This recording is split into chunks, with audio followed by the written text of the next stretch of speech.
और डिटेल ये तो चेयरमैन साहब मिनिस्टर साहब वो लोग बात करेंगे, इसके ऊपर एक्शन क्या लेना है वो लोग बात करेंगे। मैं अभी इज्जत चेयरमैन साहब से बात करना जो लोग बस बात करें। सर डॉक्यूमेंट्स क्या रिक्वायरमेंट रहेंगे जो अभी आपने स्कीम्स बताए? सिंपल डॉक्यूमेंट सर, इसमें ऐप में जाइए,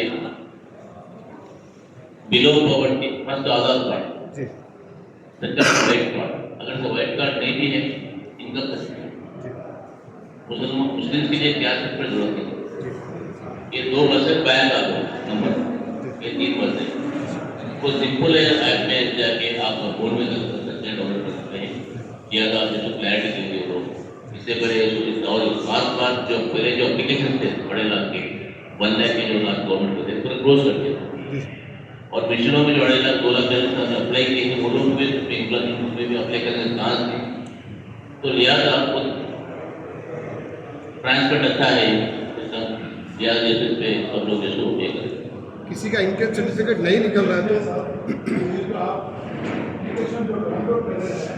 वहाँ पर बैंक के हमको तरजीह दी होती है कि आप 1 लाख रुपये का ट्रांजेक्शन करें, अगर वो डेस्टिनेशन का प्रमोट कर रहा है तो उसका अपलोड नहीं हो रहा। सबसे पहले आपको करना ही है कि जाके 1 लाख, जैसा कि आपने फ्यूअल स्कीम 7 इशू किया है उसमें जो है सब्सिडी 100% है, उसमें 1 लाख 2 लाख और 4 लाख कोई लैब टेक्नीशियन है, लैब टेक्नीशियन के लिए अगर अपनी एप्लीकेशन डाल रहा है तो वो एक्सेप्ट नहीं हो रहा उसके। और एक चीज़, अब ये ration card recently ration card जो शुरू किए थे उसमें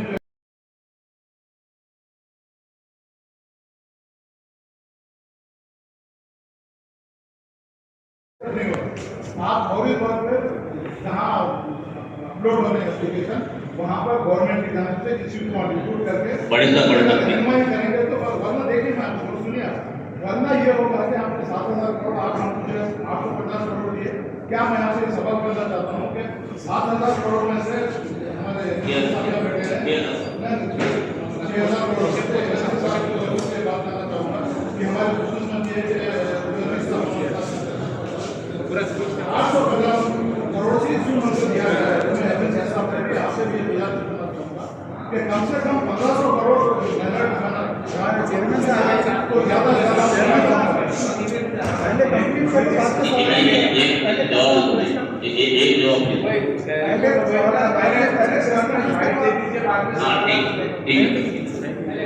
बात कर सिंपल है सर, वाइट कार्ड का कोई मसला नहीं, इनकम लोग अवैध हो कन्फ्यूजन ना हो, कार्ड का चलेगी कार्ड में नाम नहीं तो सवाल नहीं होगा।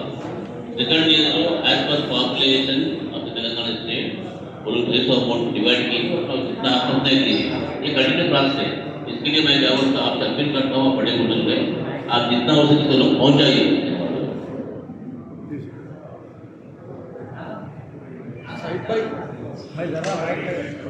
हो गया।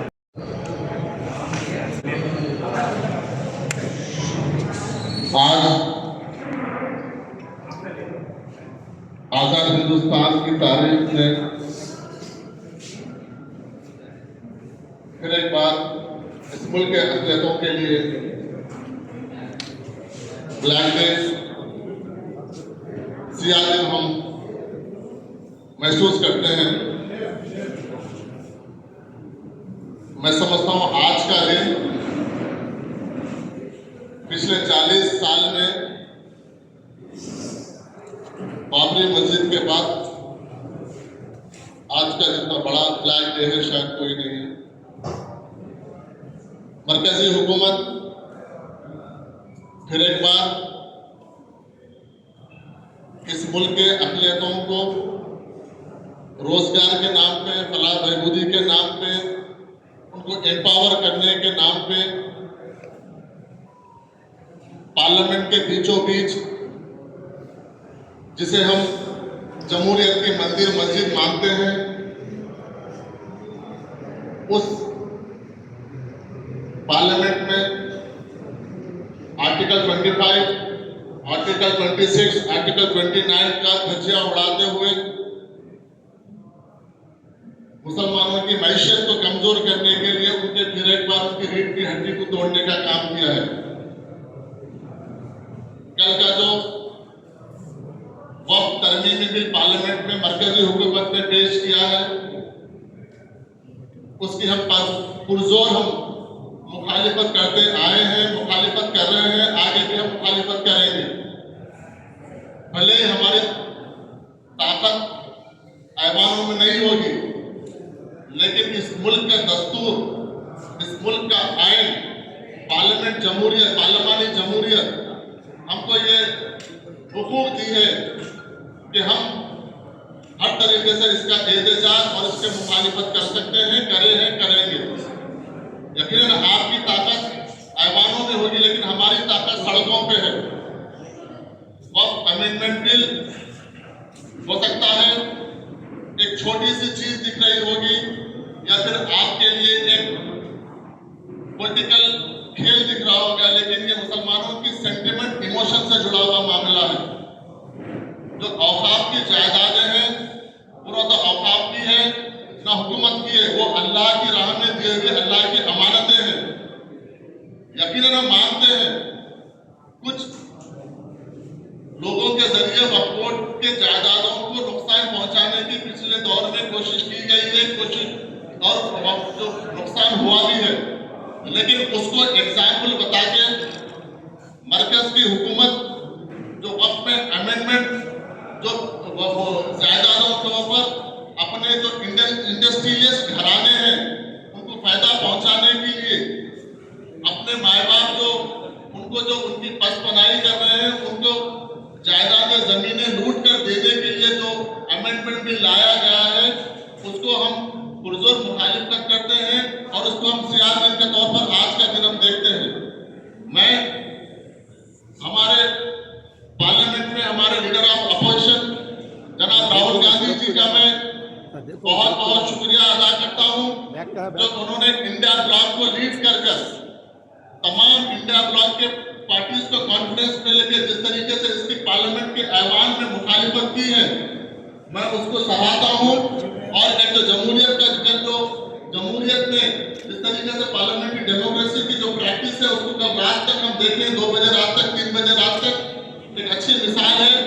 वो हत्तल इम्कान कोशिश किए हैं जमहूरी प्रोसेस के जरिए उसको किस तरीके से रोका जाए, लेकिन मरकजी हुकूमत अपनी ताकत के बिना पर इसको लोकसभा में पारित करने का, पास करने का काम किया है और आज वो राज्यसभा में टेबल होगा। मैं फिर एक बार आप तमाम लोगों के जरिए जो भी राज्यसभा में जो भी पॉलिटिकल पार्टीज है, इंडिया ब्लॉक के तो इसको मुखालिफत कर रहे हैं, लेकिन जो एनडीए के जो पार्टनर्स है, जो सोकॉल सेक्युलर पार्टियां अपने आप को कहते हैं, उनसे हम अपील करते हैं कि इसके पीछे गिरहौनी जो चाल है उसको समझिए। मुसलमानों की मैसियत को तबाह करना चाहते हैं, मुसलमानों को फिर एक बार झूठा प्रोपेगेंडा करके तो इस देश के लोगों में, आम नागरिकों में, आम लोगों में जो परसेप्शन, नेगेटिव परसेप्शन क्रिएट करके औकाफी जायदादों को जो नुकसान पहुंचाना चाहते हैं, उसको आज समझने की जरूरत है।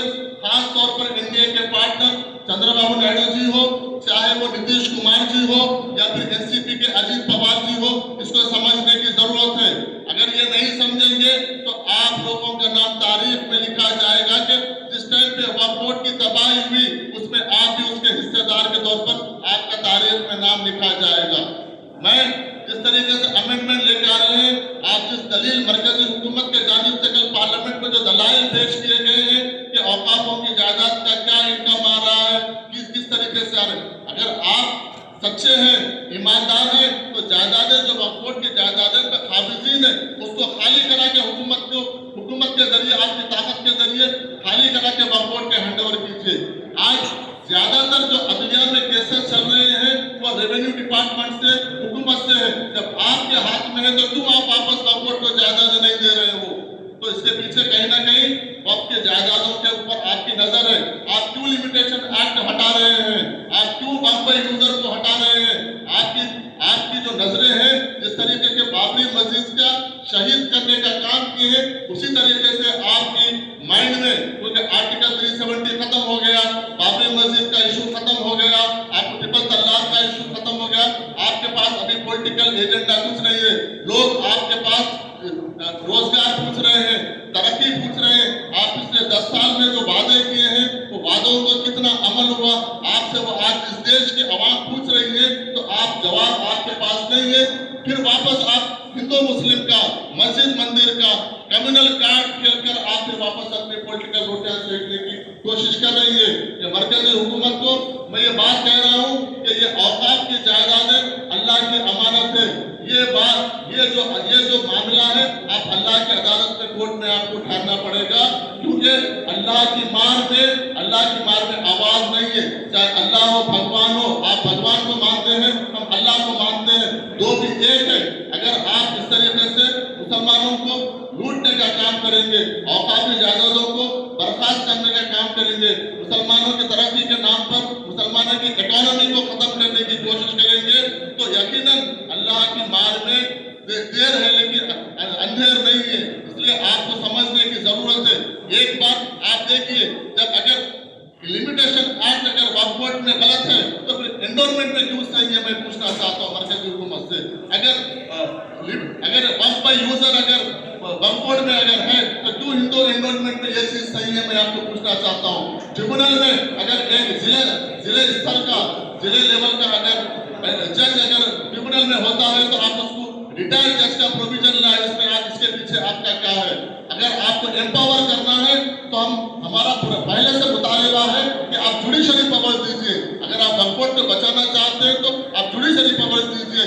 जितने काबिजीन हैं उनको बर्खास्त करने के लिए वक्फ बोर्ड का साथ दीजिए। हम यकीनन हर दौर में रिफॉर्म्स चाहिए, हम हर दौर में अमेंडमेंट्स चाहिए, लेकिन आप वक्फ बोर्ड को मजबूत करने का काम कीजिए। लेकिन मजबूत करने के नाम पे वक्फ बोर्ड को नुकसान करने का, खत्म करने की जो मरकजी हुकूमत की जो कोशिश है, इसको हम होने नहीं देंगे। हम जमहूरी तरीके से, हम जमहूरी तौर पर हमारी जो आवाज है हम उसको सड़कों पे उठाएंगे जहां जहां पर होंगे। क्योंकि आज हम तेलंगाना वक्फ बोर्ड के जानिब से जिस दिन ये जेपीसी से पहले जब ये वक्फ अमेंडमेंट बिल प्रोड्यूस किया गया था, हम जब से सबसे पहला तेलंगाना वक्फ बोर्ड है जो आवाज उठाई है, रेजोल्यूशन पास करके हम इसको रिजेक्ट करके भेजे हैं। और आज भी हम तेलंगाना वक्फ बोर्ड के जानिब से इसकी पुरजोर मुखालिफत करते हैं, मजम्मत करते हैं कि ऐसे हरकतों से बाज आई है मरकजी हुकूमत। आप इस मुल्क के अक़लियतों को अगर आप दूसरे शहरी के तौर पर देखेंगे, हमको अगर मेन स्ट्रीम से दूर करने की कोशिश करेंगे तो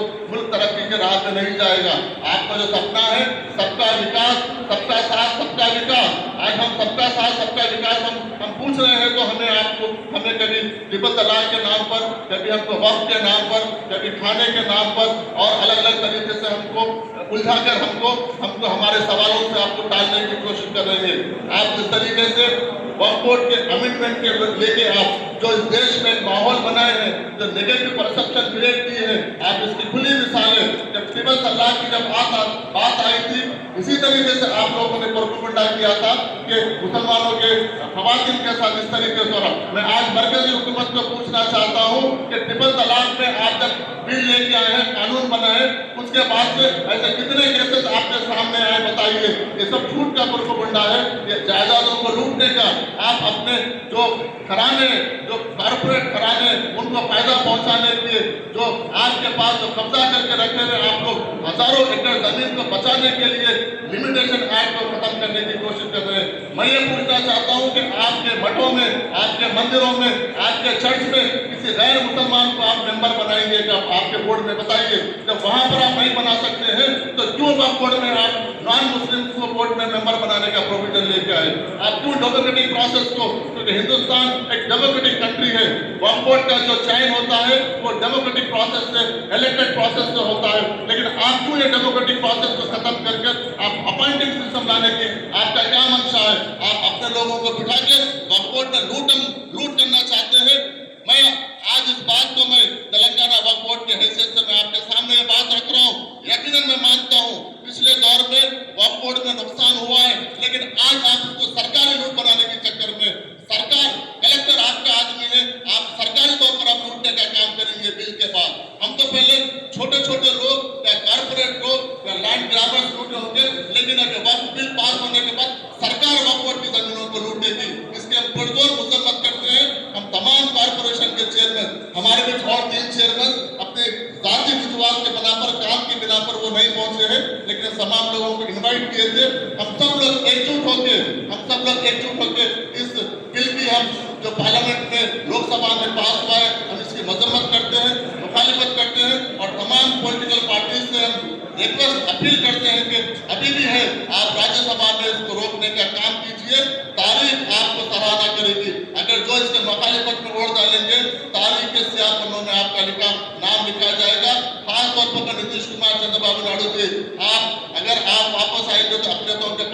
जवाब दे नहीं रहेंगे। अक़लियतों का वोट पूछने का, अक़लियतों के हमदर्दी का आपके पास कोई हक नहीं रहेगा।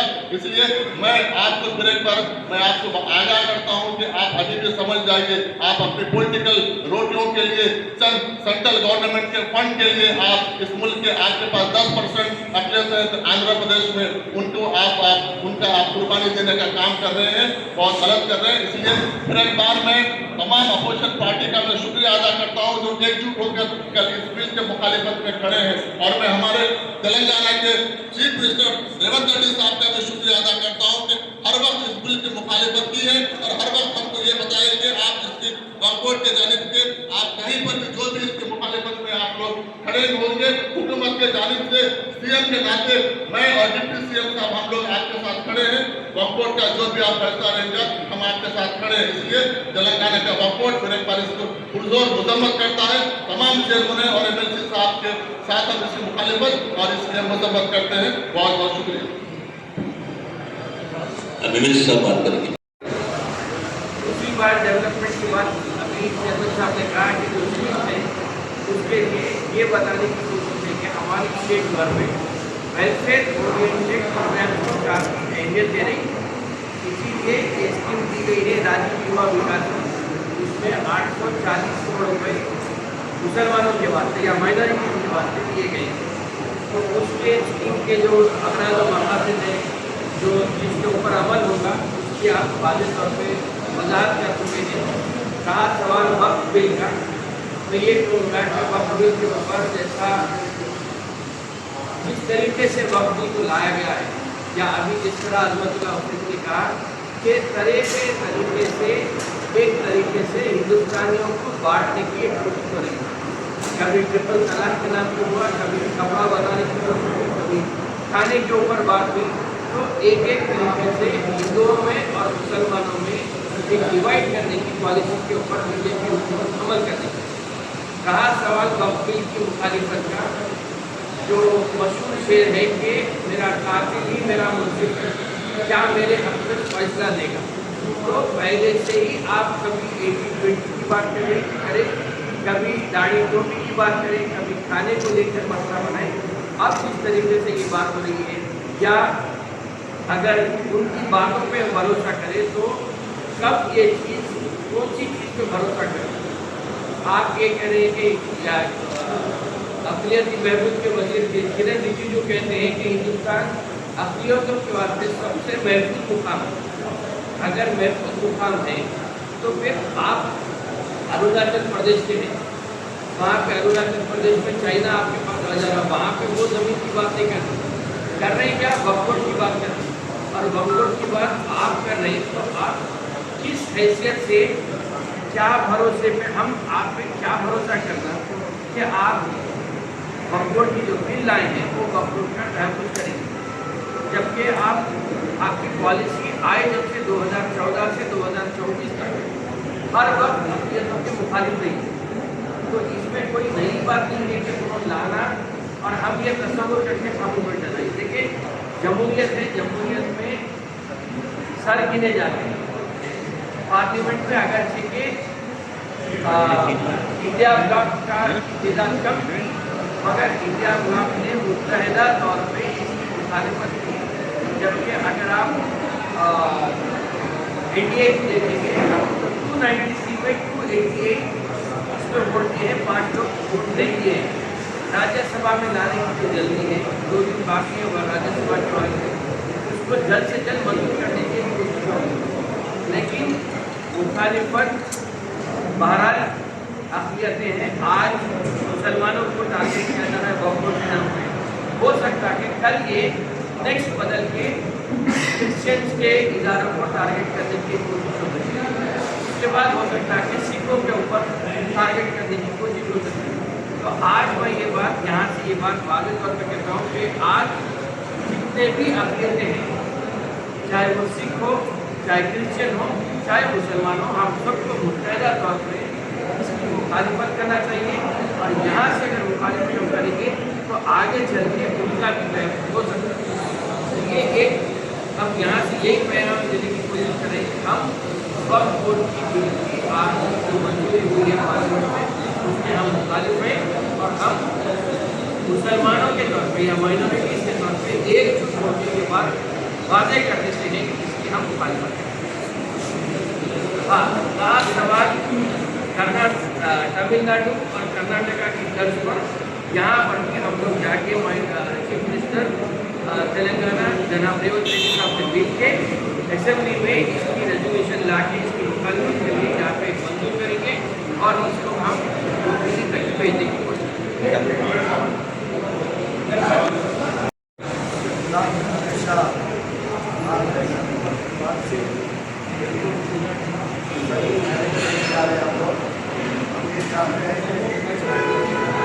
राज्यसभा में भी आने वाला है, हम भी राज्यसभा में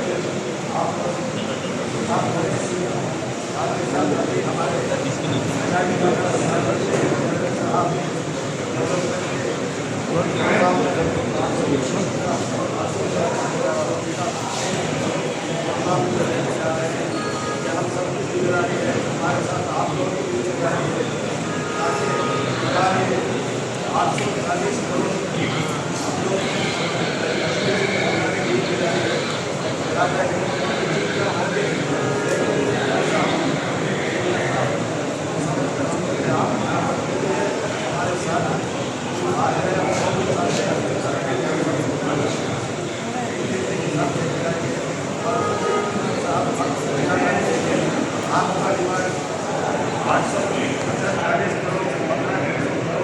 बढ़ाने के लिए ये बात भी हम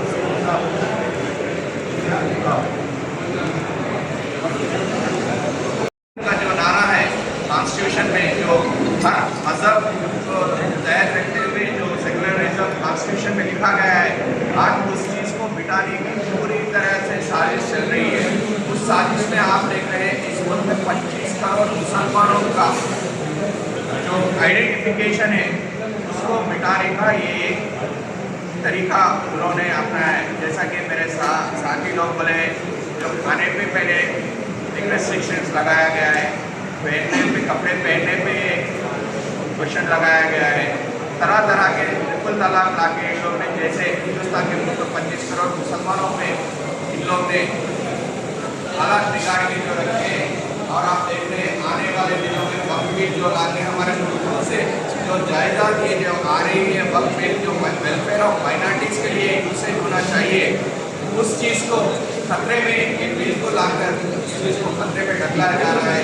इससे मैं आपके नज़रिए से बताना चाह रहा हूँ, कांग्रेस पार्टी की तरफ से हम हमारे सारे जो चेयरमैन हैं और हमारे एमएलसी साहब हैं, हम सब मिलके इस बिल की मुकाबलत कर रहे हैं और वी रिजेक्ट दिस बिल के पहले भी बोले, अभी भी बोल रहे हैं, we won't accept this bill at any cost और एनी प्लेटफॉर्म।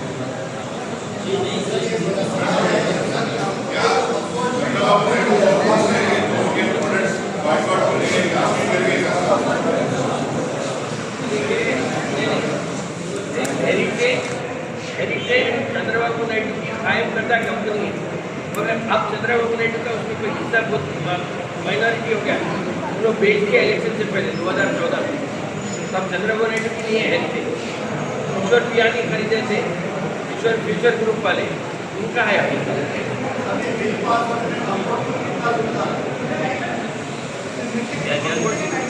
क्या बोले?